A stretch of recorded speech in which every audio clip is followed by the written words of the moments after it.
day, and welcome to yet another Star Trek podcast. I am your host for the day, Brad, who is followed by my gymless wonder, Majeed, and my Expanse wannabe friend, Drew. How you guys doing today?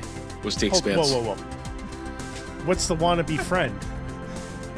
What's I should be offended by both of these things. What's gymless?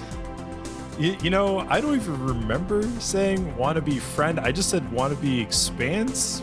But you know what? I could always play back the recording and see if I actually said it. So I apologize.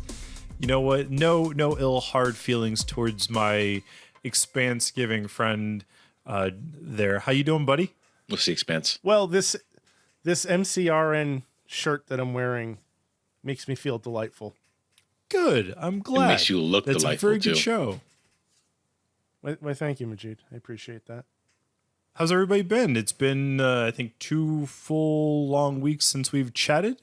We're here in a new phase of our Star Trek podcast, and we're going to be talking about Strange New Worlds today. Yeah. This is the one then. This is the one I'm waiting for, right? Waiting for Strange New Worlds season 2 since season 1 ended. Looking for some more Pike's Peak. Pike's Peak. Don't hate on his hair. It's magnificent and glorious. It's real. It is truly spectacular. He's peacocking it up. But how's everybody been doing? How's everything been going in your lives? You guys getting sleep? Driving okay? Sleep. Vacations? This is a loaded question, Brad. Yeah, he set you up. I had a wonderful vacation followed by an emergency hospital visit for my mother, and then a completely sleepless night before I went back to my job. That sounds absolutely horrible, man. How's your mom doing? She's better. She's home now, thankfully, and they've ruled out like anything serious. Nothing too crazy. She was getting like dizzy spells, and they were just trying to rule out stuff like stroke or, any heart issues, which they were able to do, thankfully. And then, from there, it's like, okay, well, let's rule out some other serious things. And long story short, they sent her home and they have no idea what's wrong with her. So that was, a fun 2 days, but she's home and she's feeling better and she's in good spirits. And that's all that we can ask for, Mm-hmm. Yeah, totally. Well, we wish the best to your mother. Thanks, man. I really appreciate that. How about you, Majeed? How's everything been going on your side? I'm physically exhausted. The fire pit area is almost done. No, I'm supposed to go work out back today. I don't want to go to the gym. I'm so tired. I might just take today as a rest day. After we're done, I may just save these gym clothes for a different day and just pass out on the couch again. You should listen to your body, man. Now, are you working you. on your backyard by yourself, or are you doing it with your wife or something? She's only thing that my wife does in these projects is sign off on the credit card statement. That's it. She gives the approval. She swoops in at the end to say that she helped. Like like with this project specifically, right? Did all the manual labor, the gravel, leveling, the wiring. She comes in, hangs a couple of flower pots. She's like, "Oh, I helped. This is our project." And I'm like, no. In Soviet Russia, you can pull that nonsense. Not here. I can understand. I myself was pretty proactive last weekend. However, my wife did actually assist in the work that I did, which was the full sanding and then painting of my back deck. I thought that was adorable, by the way. Brad sent a picture. I'm not sure if you saw this, but his wife was wearing his pants. Yeah. Because she has absolutely no work clothes to do physical labor. So she had to wear mine. And of course, I only have 2 pairs of jeans, and now both of them are covered in paint. And I'm pretty sure I'll need to buy new jeans at this point.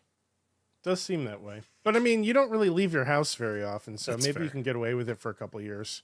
That's fair. We're gonna set up a GoFundMe to get Brad some new jeans. No. Hashtag Brad's new jeans. I'll probably need to buy some by like September or something. You know. Actually, Brad, we have a pretty, dedicated and loving community on Twitter. If I post the GoFundMe to get you new jeans, I think we can get it happening, buddy. I think we can get it working for you. Drew, what do you think? I mean, I think we can count on about $1.50.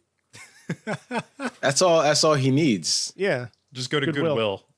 Yeah. I love that. I'm not sure if the $1.50 was like everybody donating or just like one person donating, and then Drew and I just sitting there like, yeah, we're not donating this. Yeah, no, it's a cumulative $1.50. I think there's one person that'll drop like 17 cents. And it's not like a quarter, 17 cents, just like a very odd number. And then there's another person that does a 1 cent, like 1 cent. But so now we have 17, now we have 1701.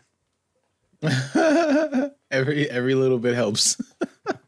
Sorry, well, Brad. folks, I can assure you, you do not have to look forward to that type of GoFundMe. That will really not be happening. But if you want to send us your money, please do so. Because we have bills to pay. I can get this to work though. Like all I need is a picture of Brad, like his face, and I can Photoshop him. You on already like, have a picture of my one face. of those. Yeah, stop sending me selfies. It's weird. Like you professionally took pictures of me. Right, I did.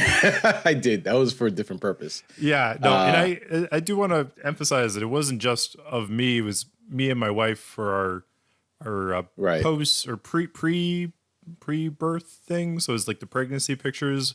Majeed did a fantastic job. So if you want, though, I highly recommend hitting up Majeed for photography, and he will totally make a wonderful spread for you. Yeah, Brad, you were absolutely glowing in those photos. The pregnancy definitely treated you well, and I think you've gotten rid of most of the baby weight at this point. I'm so glad my wife doesn't listen to this podcast. Oh, that's sad. Even my wife listens to the podcast. No, she doesn't. Well, that's 1 out of 3. Oh, right. Your wife believes you, Drew. We saw the text exchange on Twitter. I love it.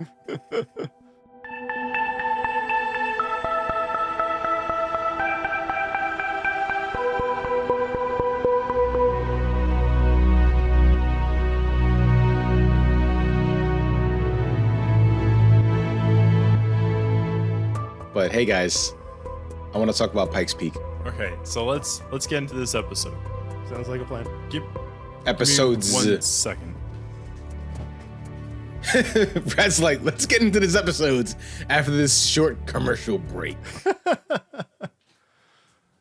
Did he move his desk around again? It does look like it. He moved his office around again. Brad, I did. Every time we see, we're going to see all 4 walls of this room before this. Yeah, pretty much. It's insane. Is that a baby bassinet? What is that white thing? Is that a baby bucket? This thing? Baby bucket. This is a baby bath. All right, so I was right, Drew. I was right. Yeah. I got my baby bath from Home Depot last time. Anyway, let's talk about the episodes. All right, so to our loyal listeners, keep in mind we will be talking about the first 2 episodes of Strange New Worlds. So if you have not seen the episodes, there is a chance that we will spoil both episodes during even the listening of the first episode because we tend to be scatterbrained. So apologies, and you can't blame us. You really do need to watch both of these episodes before you listen to this. If you choose not to listen to it, though, thank you for the download. We appreciate it. It does help. Yeah, we appreciate your loyalty. Yeah, or just, download it, let it play in the background while the volume's low. So that helps too. So the first episode we watch is The Broken Circle. This is the season premiere of season 2. We've left the crew of the Enterprise in a bit of a situation for season 1. Una, number 1, has been taken into custody, and Seng has left the Enterprise in search of finding a girl's parents and family. And so we joined the crew of the Enterprise, oddly enough, with Pike leaving the Enterprise. I kind of honestly didn't see that coming. He was going away while the ship was in port, and they were getting a full rundown on the ship. They were, going through the whole works of checking the systems, making sure everything's up to par, with Spock in the captain's chair and the rest of the crew just kind of standing by support, where with Pike nowhere to be seen. Did you guys expect Pike to literally be gone from this entire episode when this happened? No. Do you He's think the reason why I tune into the episodes. Yeah, this was a very strange choice, I think, to have the lead of the show almost completely absent from the entire episode. I think we get for about maybe like 2 minutes in the beginning of him saying like, you guys will be fine. Adios. Right. That honestly, I did not suspect. I kind of knew they needed to tie up the loose end with number one, but we didn't even get that in this episode. Right. It was entirely a side. I don't know. I guess it wasn't a side episode because we do get Sing back. So I know we're jumping ahead with that, but let's continue, right? Yeah. There's a lot going on here. Go ahead. So we have Pike leaving, and then the crew of the Enterprise is underway with some sort of inspection. Drew, is this kind of like one of those normal inspections they kind of do where they're just like, recognizing the ship and just kind of going through everything? Because I think we've seen that in like TNG at one point, something similar to it. It just struck me as like routine maintenance. We're changing the oil, we're switching the antifreeze out, making sure that the brakes are good, blah blah blah. Yeah, and then we get a strange distress call. They identify it as Sing, sending from a planet that has a very bit of a unique situation. We learn that the planet is co-controlled by the Federation and the Klingons in a part of their peace talks. This is was it dilithium? A planet that supplies dilithium? I can't remember. I want to say. Yeah. Yep. Yeah. Yeah, it is. Kajitar 4. Kajitar 4. And so the way it works is the Klingons will take a shift and then they will get it for like for a month, I guess. Yeah. And they'll do mining, and they'll get the dilithium they need, and then they leave. And the Federation will come in, they will do it. And then during that time period, the Federation should not be present during the Klingons, and the Klingons shouldn't be present for the Federation's shift. So we get this distress signal from Sing, and Spock, like the loyal individual he is, wants to go check it out and try to identify it. Going to Admiral April, he's like, nope, not going to happen. Too much of a risk. It's going to cause a war. And it's a legitimate reason, but the distress call is indicating that if they don't go, it potentially could cause a war. So it's a bit of a conundrum that they are placed in. Unusually, Spock kind of comes up with a plan to, I don't want to say a mutiny, but rebel against the Federation and steal the ship. Yeah, he's stealing the Enterprise. But he goes along with the crew of the Enterprise, the main cast and crew, of course. You get Chapel, Mbenga, you get everybody else from that series in there, and he's like, hey, this is what I want to do. If you want to leave, I'm not going to blame you. And of course they don't leave. They all just be like, yep, we're with you. We're gonna work on it. And in the whole process of them trying to steal the ship, they try to do a warp core leak, I think. They fake a warp core they try to simulate breach. And that apparently works very well, except for a engineer named Pelia.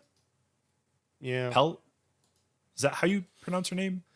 Pelia, I believe. Pelia, Commander Pelia.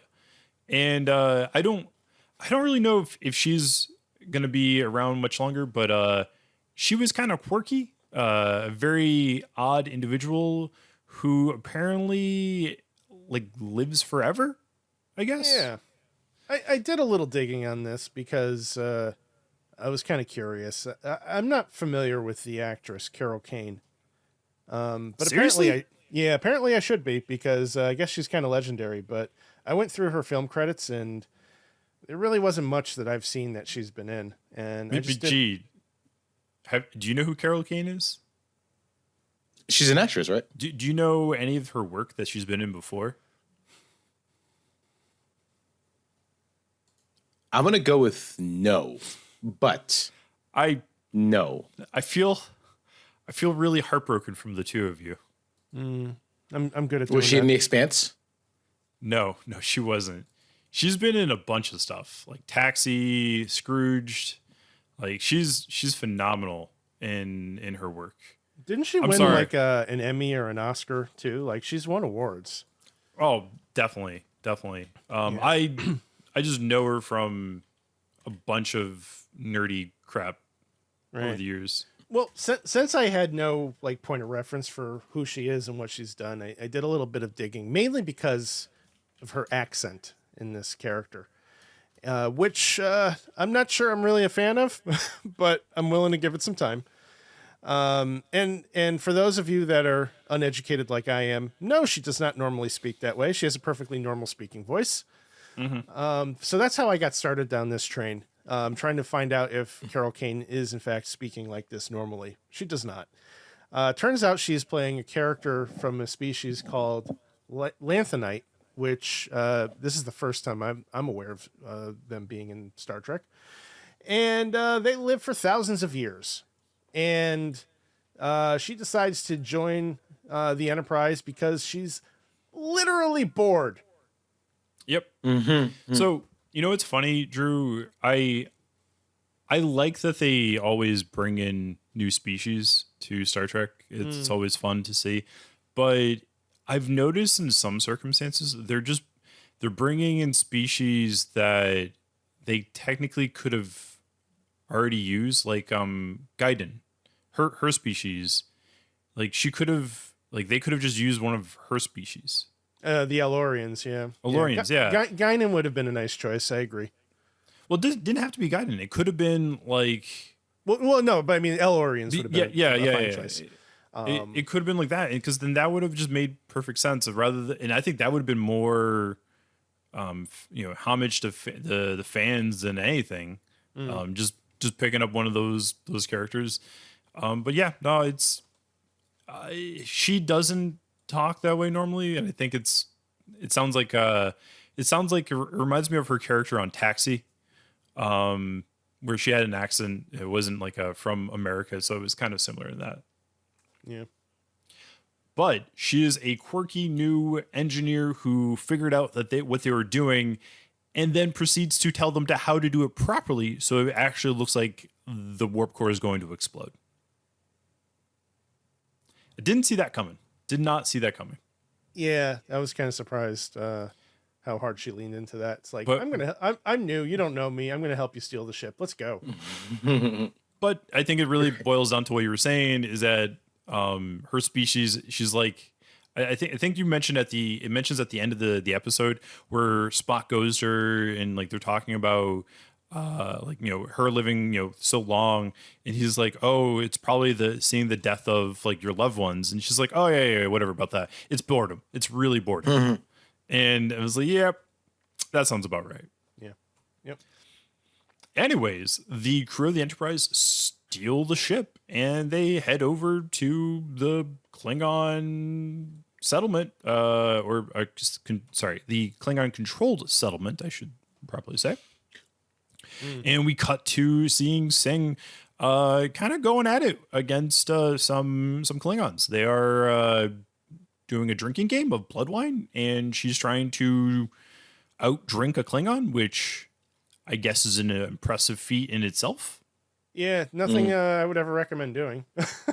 No. Apparently, Singh, however, is a winner with that though. She beats the freaking Levin hack out of the Klingon for drinking there. Yeah, very impressive with that.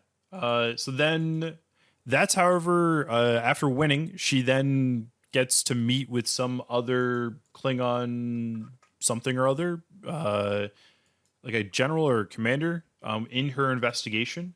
But before that happens, she gets reunited with the crew of the Enterprise. We have Chapel, Mbenga, Spock, and Uhura on the planet, all dressed in local getup gear, I guess you could say. And they're kind of trying to understand what's going on. She explains that there's some sort of conspiracy going on to reignite the war because a war is good for profit, I guess, for this other organization who's trying to reignite it. It's a combination of Klingons and humans, I guess. In the meantime, though, Mbega and Chapel go to a makeshift hospital area to treat the missing girl's parents, who are thus found, but they're burned with some sort of radiation. I don't remember which one it was. Mm-hmm. Well, photon something other. I don't recall. I don't know. They were injured. They need treated, and so then Banga and Chapel go, over in that area for treatment, right? Well, that of course doesn't really turn out well, and they get captured because people of this rebellious organization say, "Hey, we got some infected people too, and you're gonna need to come with us and help us." And they go without any type of resistance because might as well. They kind of need to figure things out. Right. Then we cut to Singh. She's doing some sort of weapons deal with a Klingon, and kind of goes all, "Give me these are only the number of phases that I could come. Give me all the money. But if you don't, I'm going to blow you guys up with a thermal detonator." I know it's Star Trek or Star Wars, but thermal detonator, close enough. But it turns out it was fake either way, and nothing really happened. And they kind of give her some information, nothing really too pertinent to the situation. Any thoughts on that, guys? Brad, I was 2 glasses of whiskey in when I was watching this episode. Hey, do you think that was a smart move? It was to not. Be 2 glass. Okay. It was not. No, it was not. But I was still on vacation, and it was the start of my vacation when I watched this. So I wanted to kick it off right. Yeah, nothing screams vacation more than whiskey and Star Trek. I mean, that sounds like a good time to me. I'm hoping you enjoyed yourself, sir. There's a lot more to cover on this. Hey, Drew, would it be wrong of me to ask you how much of the episode you remember? I mean, I remember the brushstrokes. I wasn't crazy about this episode. I know we haven't gotten to that point yet, but I'm gonna pull a Majeed. I wasn't crazy about this episode. Okay. I think you weren't crazy about it because Pike wasn't in it. That's part of it.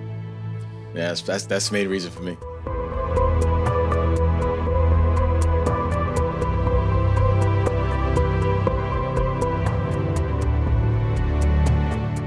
So we get they get the information from the Klingons that they needed, or at least some information, and they're then trying to beam back on board to the ship, and they're looking for Chapel and Banga, and they are nowhere to be found. They just disappeared, vanished, so to say. Then we cut to Banga and Chapel, and they're in some sort of cavern, and turns out somebody built a giant Federation starship in the planet. Yeah, like Yeah, without any apparent knowledge of this going on. It's a full-on load of operations, and they're there to to help out the crew and treat their wounds and all that fun stuff. Banga and Chapel kind of realize that, what's going on is not good. And I don't know. I like to call it, they use the venom and get super strong and just go around beating the crap out of people. Yeah, what was that, by the way? I missed context. What was that? That venom steroids? I have Probably no recollection of this being in the series up to this point either. It's like they just pulled this mysterious stuff out of Mbenga's pocket and stuck each other with it, and now all of a sudden they're like superhero ninjas. Yep. No, they could fight. Like, their reaction time is increased. Apparently their strength is increased because, I really thought Klingons were stronger than humans, but apparently they're equals now. They're going all gung ho and just beating the crap out of everybody. So it's just some stimulant. Like, they didn't ever really like address like what it is, right? Is this something that we're going to find more about later, or I don't know. But I feel like in this episode their whole point was, hey, we need an action-packed first episode. Right. I know this episode's it's like 52 minutes. I feel like I watched a 2-hour movie in 52 minutes. That's a is that good or bad? Honestly, I don't think it was the most spectacular of things. Yeah, I mean, that's a good way to put it. We briefly talked about it last week after watching it, and I kind of felt the same way. There was so much information jam-packed into such a tight time frame, and none of it really had an opportunity to breathe. Mm-hmm. I feel seeing the second episode, I feel what would have been a better way for them to handle it is to combine the first and second episode in a way where it kind of cuts between the two things going on. No, I disagree. Well, I mean, okay. The reason is, like, I feel like they could have done it better as far as like having like two separate pathways, two separate stories, and to have it a little bit more fleshed out in the long run and have it connected in some way. Don't get me wrong about the second episode. I enjoyed the second episode a tremendous amount. But I feel like the first one kind of suffered because they were trying to do so much like in a such a short period of time that kind of hurt the episode in its entirety. Yeah, I think it was a more of a less is more approach, not a combine more to make less kind of thing. Yeah. There were aspects to the episode. Ooh, sorry, buddy. That's okay. I would prefer they keep the second episode off to the side on its own, and they can done better with the first. Yes, yeah, that's the best way to put it. Well, so in the first episode, after Mbanga and Chapel go full Matrix on the crew of this rogue starship, they find their way to, I guess, like I don't remember what it's called. Like, it's the beacon that identifies the ship, and Mbanga becomes like a whiz at reprogramming apparently part of it, and in order for it to transmit some information, we don't really know what. And then they try to make their way out, but before they can leave, it takes off, and they're now in space. It was Morse code. Well, yes. He was transmitting Morse code. Thank you, Majeed. I was going to get to that. We find out it was Morse code. I thought you didn't know. I'm sorry. No, I was gonna bring it for later when I got to that point. But the crew of the Enterprise in space now, they see the next ship, but they also see a Klingon bird of prey or warbird. Oh, it was a D7. D7. Yeah. Okay. Bird of war. Battle cruiser. Anyways, if the battle cruiser sees them, well, guess what? They start a war. Oh no, what are they going to do? Well, you know what? The second ship is starting to emit Morse code. The crew of the Enterprise realize that, hey, we need to like destroy this ship. But they're like, oh no, Chapel and Bengal are on it. What are we going to do? Spock kind of runs some turmoil because he's got this romantic crush on Chapel. And Chapel and Bengal are trying to figure out what the hell are we going to do? They're in an airlock and there's no spacesuits for them to leave. However, there's like parts of a spacesuit that they're there, and they're like, hey, maybe if we you use this, we can jump out of space and survive for like a whole minute before we die, as long as we program it as like a distress. And it just so happens they leave the ship. The Enterprise destroys the ship, and then they get beamed aboard, and they're all alive. A little frosty, but Well, yeah, frosty. Otherwise, not worse for wear. And then the Klingons are like, hey, you're here, you're starting a war. And like Spock's like, hey, let's talk about this in person and drink some blood wine and settle it like real Klingons. And then they just get drunk off their ass and have fun. Yeah. That's good. And then it kind of leaves like this whole big thing of what they did. It wasn't the right thing to do, and Federation's like, oh boy, man, you guys are in trouble. But it turns out they're not really in trouble because, nothing really happens. They prevent a war, and I guess they get a new chief engineer.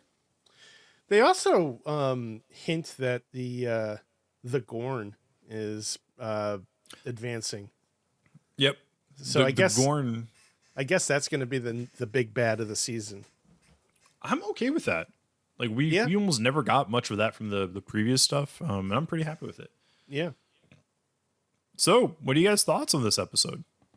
I didn't love it, but I liked it, man. Listen, there were certain things like Spock and Mbenga talking at the beginning, and Mbenga not giving Spock alcohol because Mbenga is a responsible doctor. He instead gives him the musical instrument that we saw used throughout TOS season 1. And I said, oh man, I didn't know that I needed this origin story for how Spock got this instrument, but I love it. I'm good. Mm-hmm. And then that little part at the end where Uhura's like, hey, did I hear this musical instrument coming from your quarters?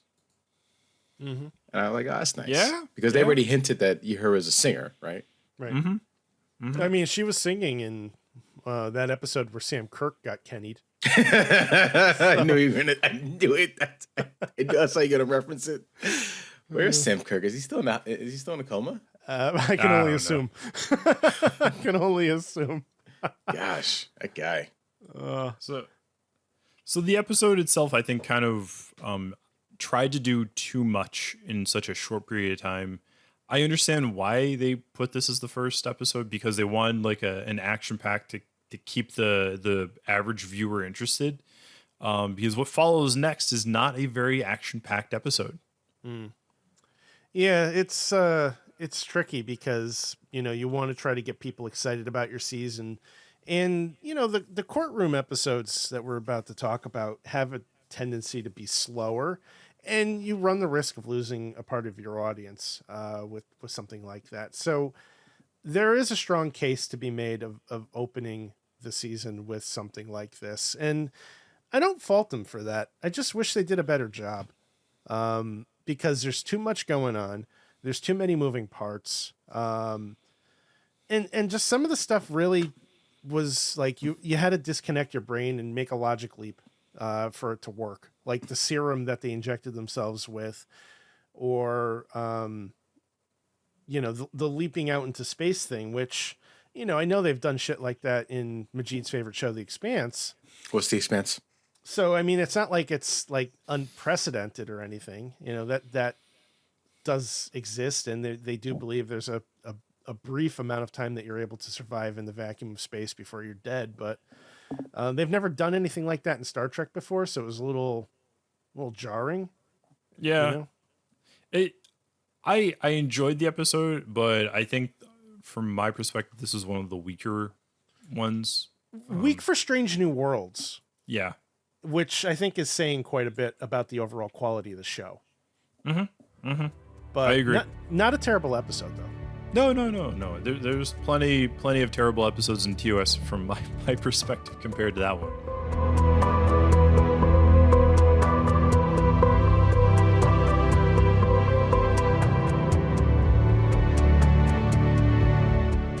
The next episode, we watch Astra Per Aspera.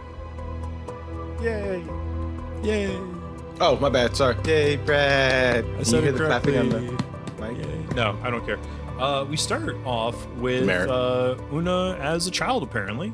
And her leg is broken and it's like this really bad wound. And the parents are talking about something.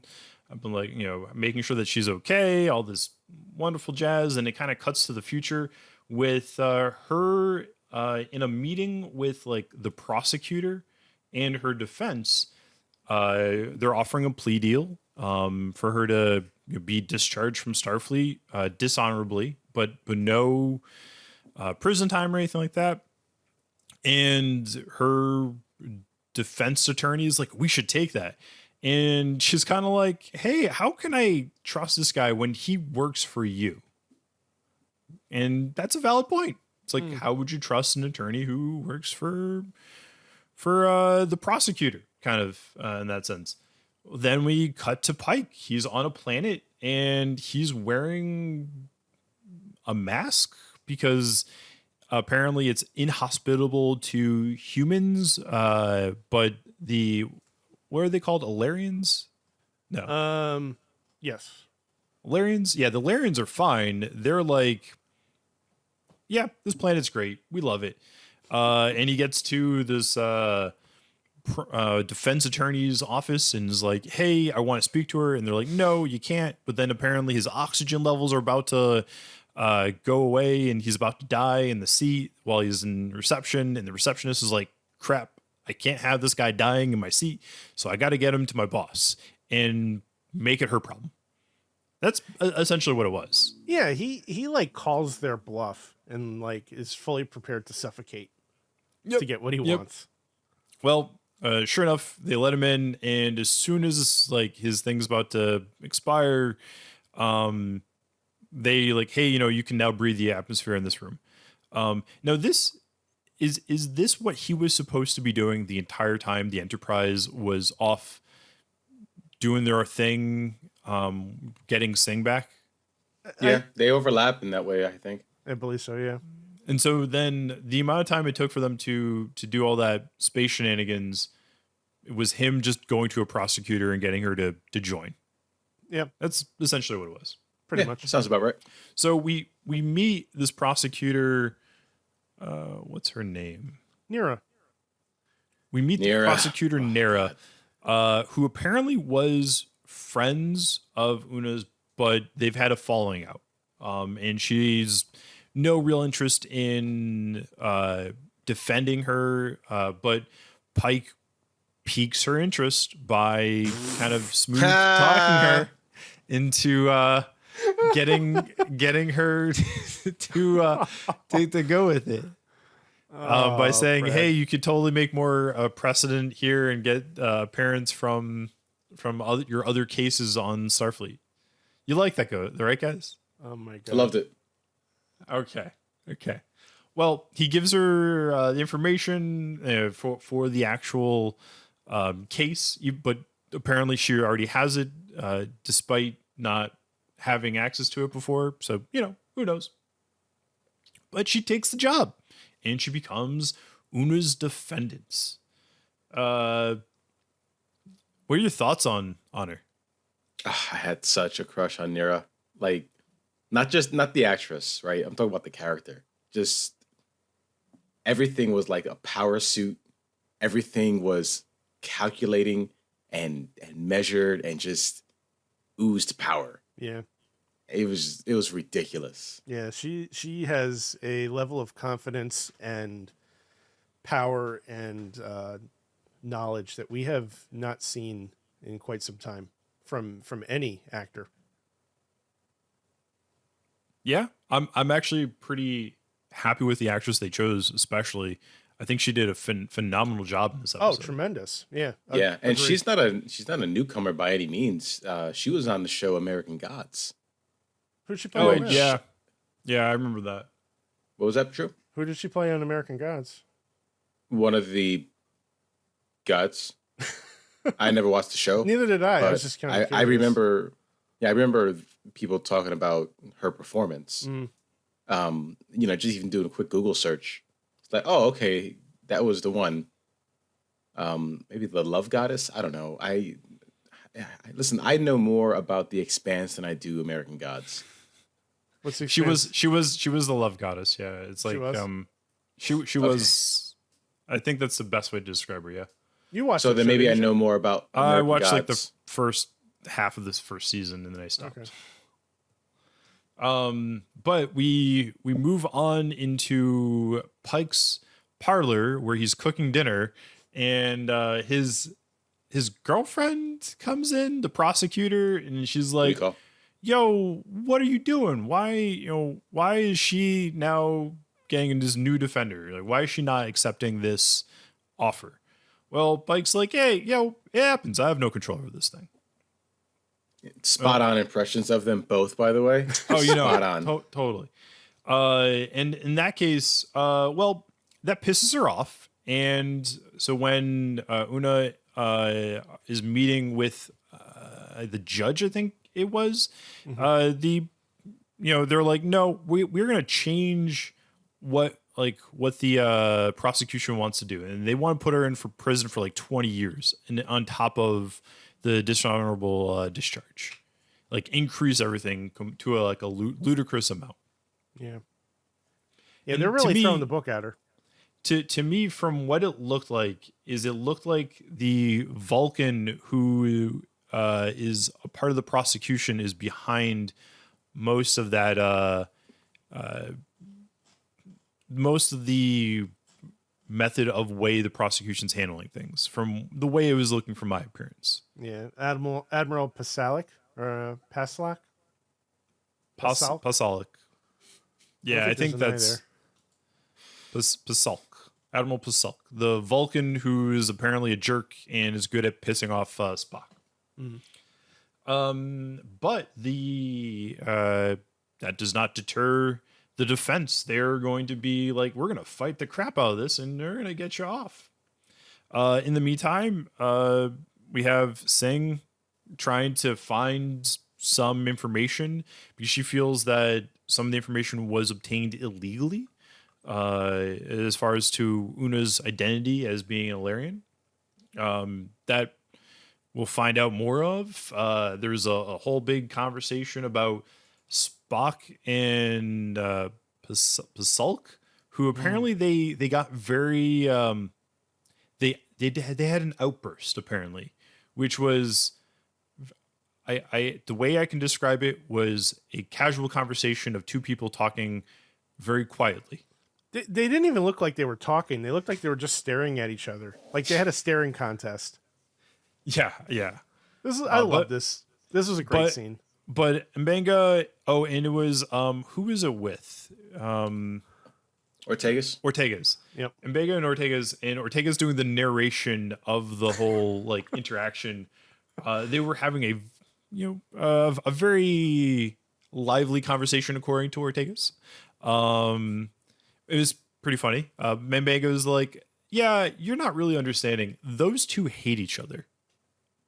And apparently he was a former contact of Spock's father. And yeah, they don't apparently agree.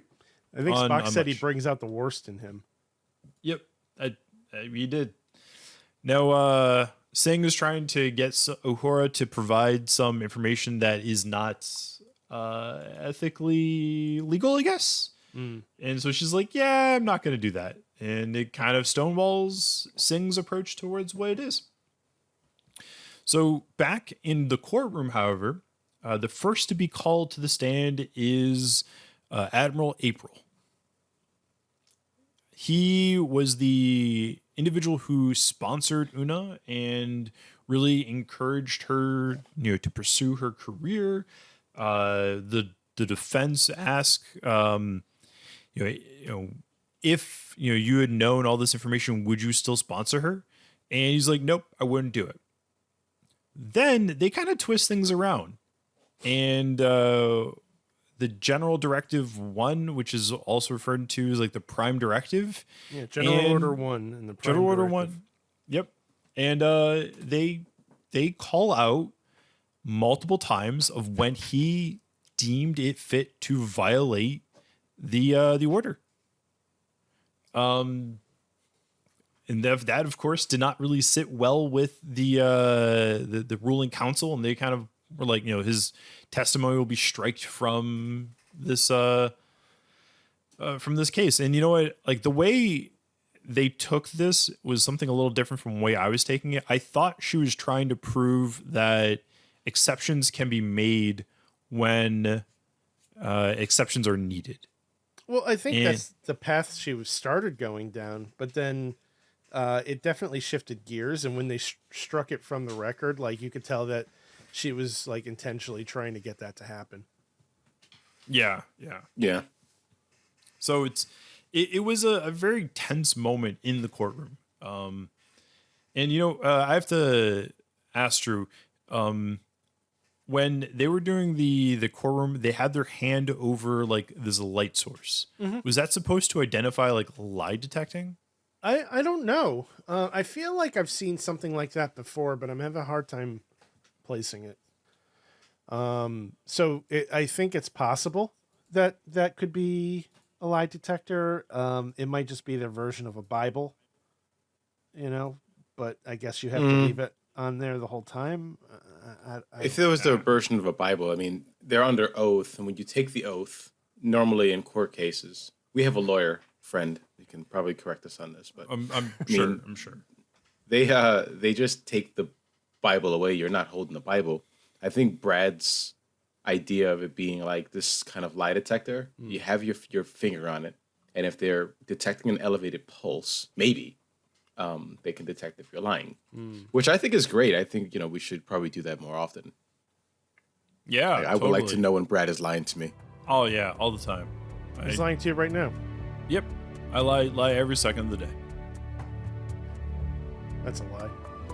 That's a lie.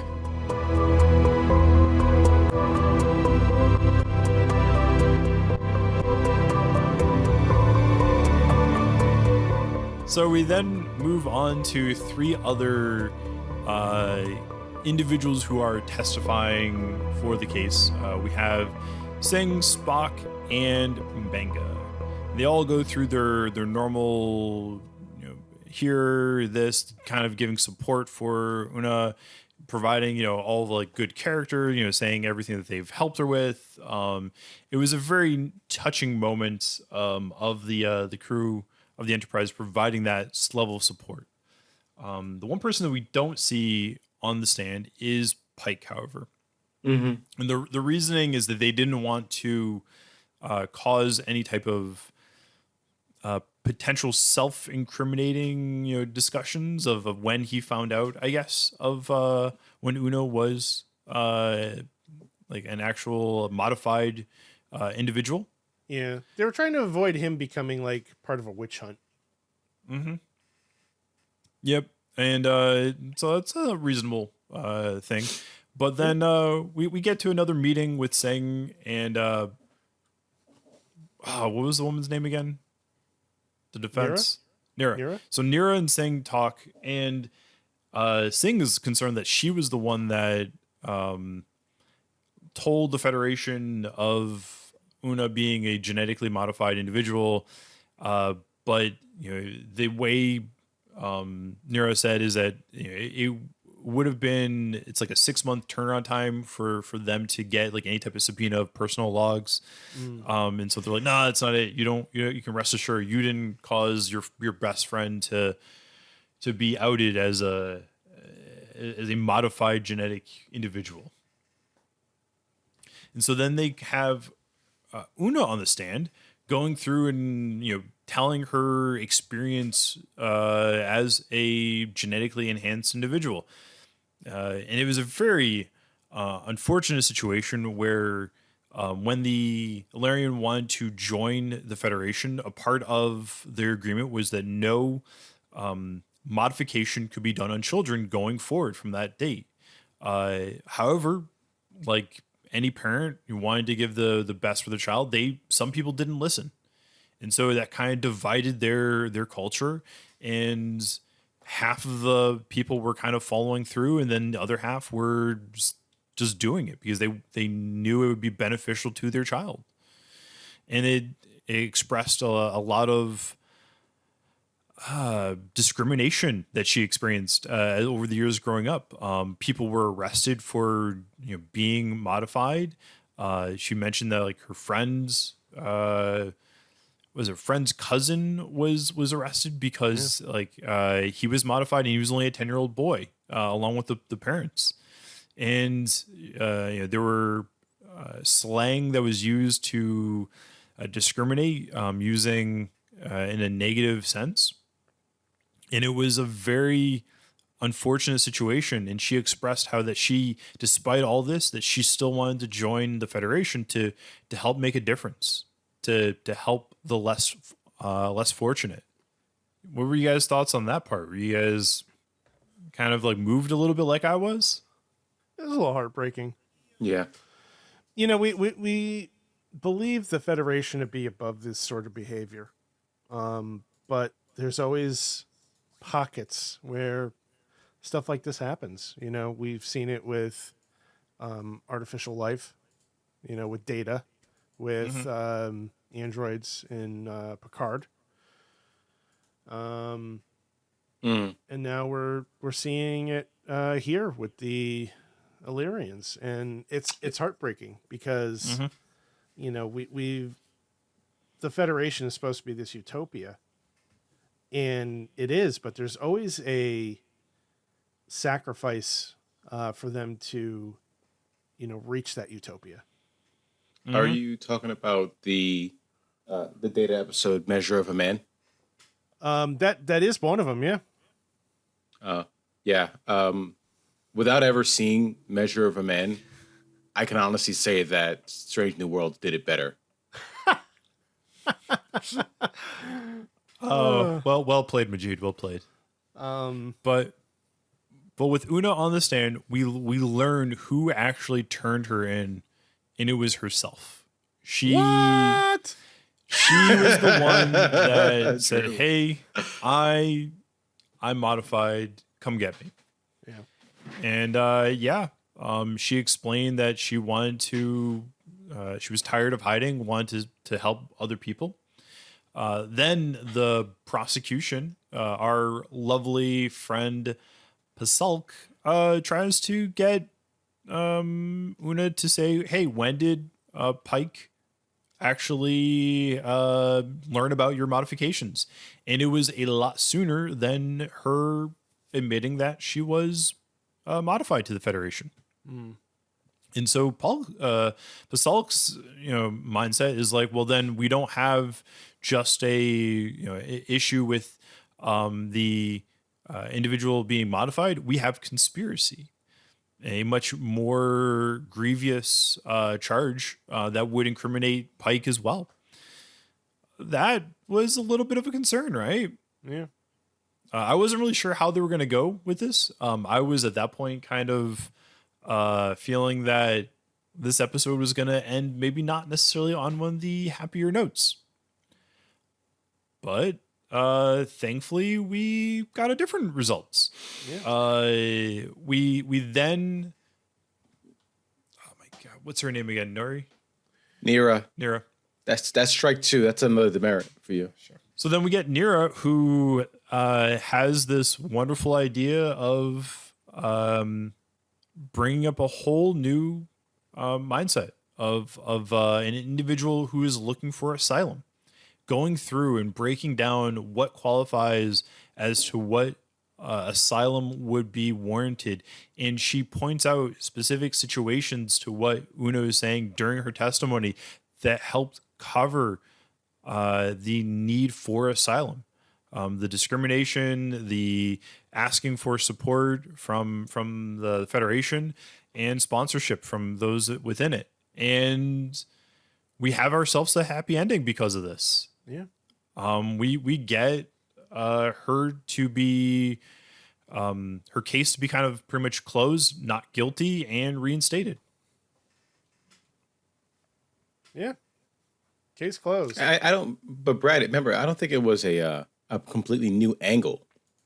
Nira is brilliant, and I think that was established early on, with Pike saying that Nira is the best, one of the best in the galaxy. Now, she had this going all along. Even Una knew that. She's like, oh, you planned this. You planned this entire thing. You knew what I was going to do. So I don't think it was this brand new angle. It was her literally playing the game. I did not see it. I didn't see it at all, man. She did a I mean, good we job. didn't see it. We didn't see it, but everything from Nira asking Khan, what is her name? Oh, man. Una? No. Sing? Khan. Sing. Yes. It's been a whole year. Sorry. So everything from Nira asking Sing for the code of conduct, like the whole rule book, she had the long game. Like she had a plan. She knew what she was gonna do. So yeah. I mean, it was all the pieces were there. She just let it fall into place at the very end, just like a normal Law and Order episode. It was a pretty spectacular Law and Order style episode. And we leave them with everybody parting ways, and her friends, Una and Nira are friends again. Everything's good. Yeah, I don't think that Nira and Una are just friends. By the way, based on conversations, based on conversations, the looks, the cuts, there's hinting at potentially some type of romantic history there. The extended goodbye, holding hands. Right. The cut to that. I really just took that as friends. I think you can go either way with it. I think Majeed's like, hey, that's what I was thinking. No, but I mean, remember, Star Trek's also big on representation, right? And they'd never hit it. They really could go in either direction, and I think either one would make sense. But I could understand why somebody might think that there was more than just a friendship there. Can we talk about the hug from Pike, and then the little shoulder push? Ah, man, he looks like such a good hugger, doesn't he? Yeah, I want to get hugged by that man. He has such strong arms. But he smells fantastic. Oh yeah. I'll be honest. Like, I feel like he's the type of guy where you just want to wake up in the morning and he's just like spooning with you. And then he makes you breakfast. All right. Oh, totally. Are you kidding me? Yeah. Wow. Based Jesus, upon, Brad. I'm sorry, but like, if I had a choice between like leaving my wife and going with Anson Mount, I would totally just do that. It is a compelling argument. Is Anson Mount on Twitter? Can we get him, like, can we send this clip to him and just know? He will never respond. You might be surprised. He's pretty active on there. Yeah.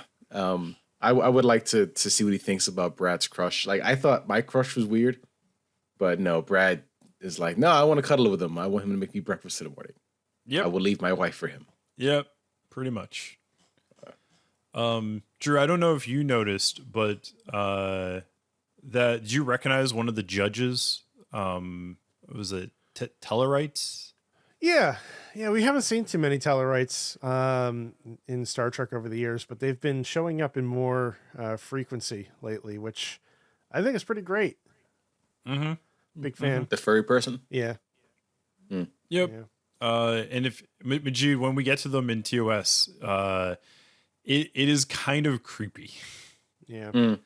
Because their eyes are clearly, it's clearly a plastic mask that they're wearing, and there's like a gap between like the hole of their eye and their actual eye. Mm. Yeah. Hey Drew, I didn't get a chance to ask you. Are you okay? Prodigy was canceled. Disappointed. Yeah, I kind of wanted to talk about that at the beginning of the show, and we didn't get to it, but yeah, it's disappointing, but not completely unexpected. Nobody was really talking about the show. It had like small pockets of, very strong fan. There were small pockets of fanfare for, so like a very small, loud fan base, but it just never really broke through the rest of the mainstream Star Trek crowd. It's weird saying that, mainstream Star Trek, but I guess season 2 is in post production now, and they're going to shop the series around in the hopes that somebody picks it up. So I don't know how they can do that because Star Trek is a CBS owned property, a Paramount owned property. But it just doesn't make any sense because not only are they canceling the show, but they're literally pulling it from the streaming service. And I don't understand why. Like, that seems unnecessary. We were, I think you guys talked about it in the Discord. I checked this morning. Isn't it something like tax write-offs when something like that happens? I guess. I don't know how that works. They could probably lease it to something like Nickelodeon or Cartoon Network. Well, they've been they first of all, Paramount owns Nickelodeon, so and secondly, it was airing on Nickelodeon. Oh, well then So- I have It no idea. was. Okay. Yeah, it came out on Paramount Plus first, and then they were doing it like as a, I don't want to say a re-air, but it was like a syndicated thing on Nickelodeon.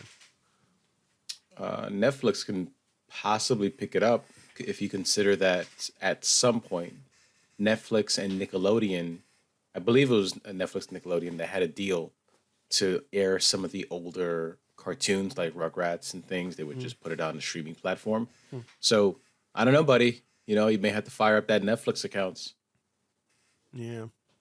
It's disappointing. I really enjoyed that show. I'm not going to make any, claims that it's the best Star Trek or anything like that, but it was really enjoyable. And, if anybody has an opportunity to watch it before it's pulled, I really do recommend it. It was fun. We'll always have lower decks. Unfortunately, we always run those risks. Yeah.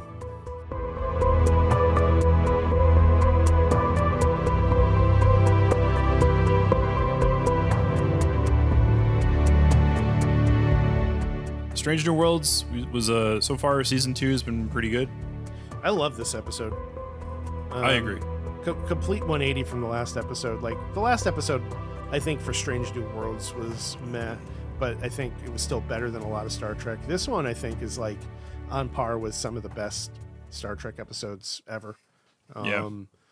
Star Trek does courtroom stuff really well. Oh yeah. Majeed's favorite episode, A Measure of a Man, as a great example.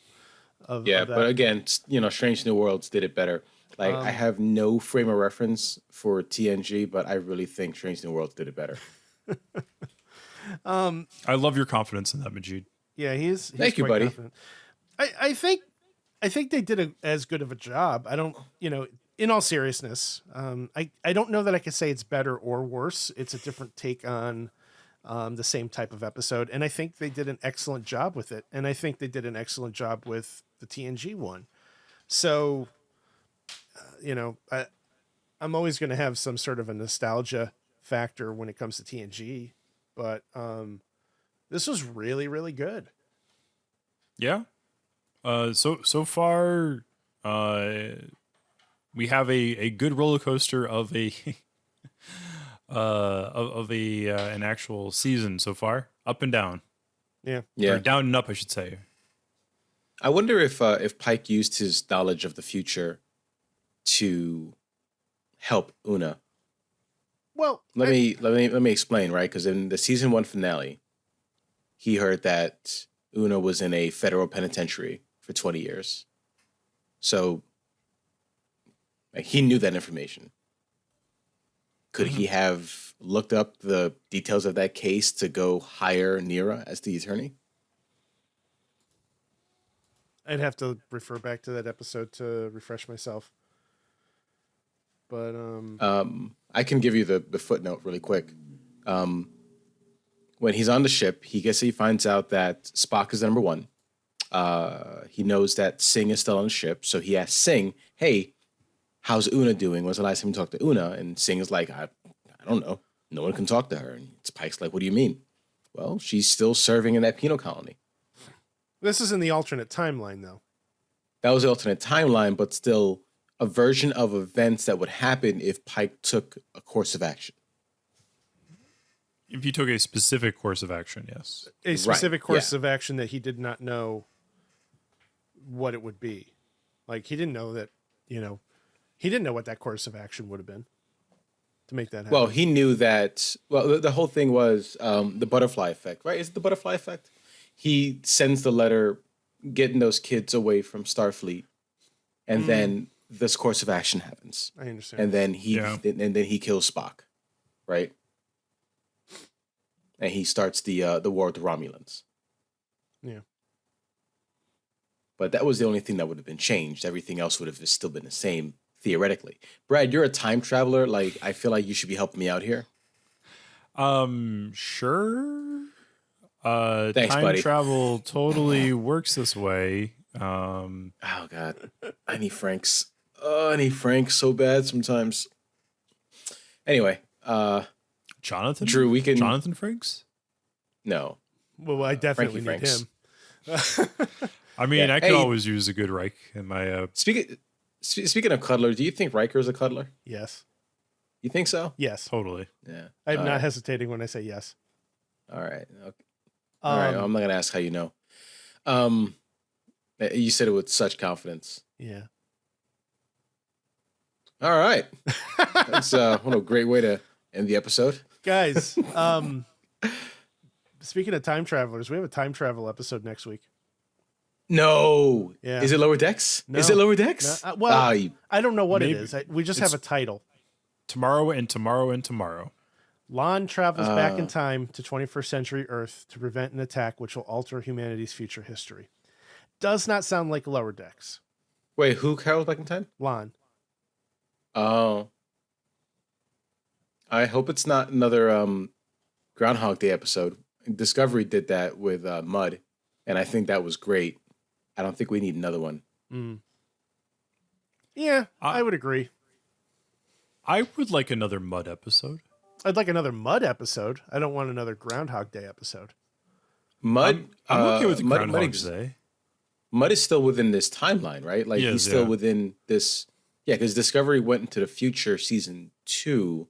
Right. Mud was season 1. This is around the same time. Yeah, no, definitely. Let's bring back Rainn Wilson. Yeah. Let's go. Well, there's I'd no be down for evidence. There's no evidence that he's in this episode, so We shall see. We shall yeah. see. Maybe I'll try drinking a whiskey while watching the episode. See how that works out for me. I'd love to see you just drink whiskey in the first place, regardless of the Star Trek implications. Yeah. Have we talked about how little I drink alcohol? We have. Yes, All we right. have. Well, I had just really quick before we leave, I had a work function on Thursday. I had to be down in Norwalk, Connecticut for a work function. And they put like a wristband under my arm at 314 Beer Garden, which by the way, it's great. Brad, if you ever come back to Connecticut, you should try it. But they put a wristband on me. They're like, yeah, you can order free drinks. So the bartender comes up. She's like, what do you want? I said, a water. Everybody at the table looks at me like, what are you doing? I said, I don't drink alcohol. What's the point of you being here with the band? I don't know. They gave me the band. But I was ridiculed for, I think, 5 minutes about That's my really- decision to not drink alcohol. So that's peer really pressured into drinking. I mean, it's not peer pressure. It didn't work. I don't fall to peer pressure. What's the point of falling to peer pressure? But You know? but I mean, like, people should respect that decision. Yeah. I mean, I feel like a lot of it was said in jest. It was said, with a, an air of playfulness. But, people just probably don't know that about me. You know, Brad knows that because, we're obviously friends. Drew, you know that because we talked about my buying Terramana tequila and having it sit on top of my fridge just because The Rock, he put it out and I have to support him. You know? I'm sure. that's I'm it. sure he needs your financial support. Listen, if I don't support The Rock's financial endeavors, who is? The Rock feel like started he- out with $7 in his pocket, Brad. How else would he, Yeah, Brad, you insensitive jerk. I know. I'm a horrible person. Sorry. You know what? I apologize. Give all your money to The Rock. He needs it more than you do. Yeah, speaking of which, I need a new hooded sweater. I keep washing mine incorrectly, so I think I might go with a Project Rock hoodie today. can you explain to me how you're washing it and how it's incorrect? So I wash it in cold water, but I'm putting it in the dryer, and I think I'm using too much heat in the dryer because Probably now low it- heat. Probably needs low heat. Maybe, yeah, but it kind of like so it's shorter, so it's almost like a crop top now, It's, and it's shrunk. and it's Yeah, and it's also tight around my arms. It's a midriff right now. It's like it only goes like above his belly and everything. Oh yeah, my. and it's and it's like really tight on my arms and my chest, and I'm like, oh, okay, so this is basically now my wife's sweater. Wouldn't it be hilarious if you're just putting on so much muscle mass that you think it's shrinking, but it's really not? You know, what'd be really funny is if in reality he's actually like putting on his like daughter's sweater, but he doesn't realize it because it's like an identical sweater he thinks is shrunk, and his daughter just has his sweater in like her closet. Listen, because she just wants a baggier one. That's all. We talked about this in our Discord too, Brad. You may not have been around for this one. I took my daughter likes to wear oversized hoodies, so I'm like, this looks like it can fit me. I put on the hoodie and it fits, and I took a picture. I'm walking around the house with this bandana on, and I took the picture. I put it in our Discord. I'll have to reshare that. Maybe I'll put it in the Star Trek Discord since we're talking about it here. But yeah, no, I fit into my daughter's clothes and I fit into my wife's clothes. Maybe I should give some context about which clothes of my wife's I tried on. Yes, please. It's no. We should leave it here. Just kind of thanks for listening, folks. Have a good day. It was her sweatpants. All right, guys. Until next week, right? Until next week. All right. Bye, guys. Love you all. Later. Take care. Thanks for listening. Peace. Oh, we're leaving. We're actually leaving. I was joking. I didn't realize.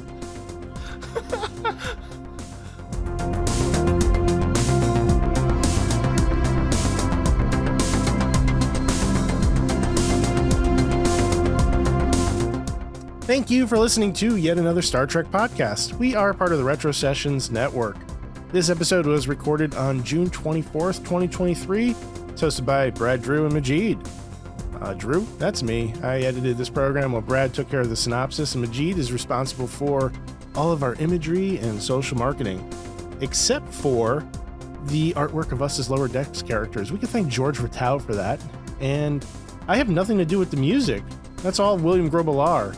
We have links to both of these fine, wonderful people in our show notes, so please check it out. Also included in the show notes are links to our website, www.yetanotherstpod.com, as well as all flavors of our social media, including Twitter, Facebook, Instagram, YouTube. If I'm being honest, we really only use Twitter. We don't really use Facebook and Instagram. That's mostly because we're lazy. But YouTube, all of our episodes are available on YouTube, so be sure to check that out. In 2 weeks, we'll be back with more Strange New Worlds action. So stick around for that. We'd love it if you liked and subscribed anywhere you get your podcasts. It goes a long way to help us out. And of course, if you'd like to leave a review, that would also be appreciated. Thank you so much for listening. We'll see you next time.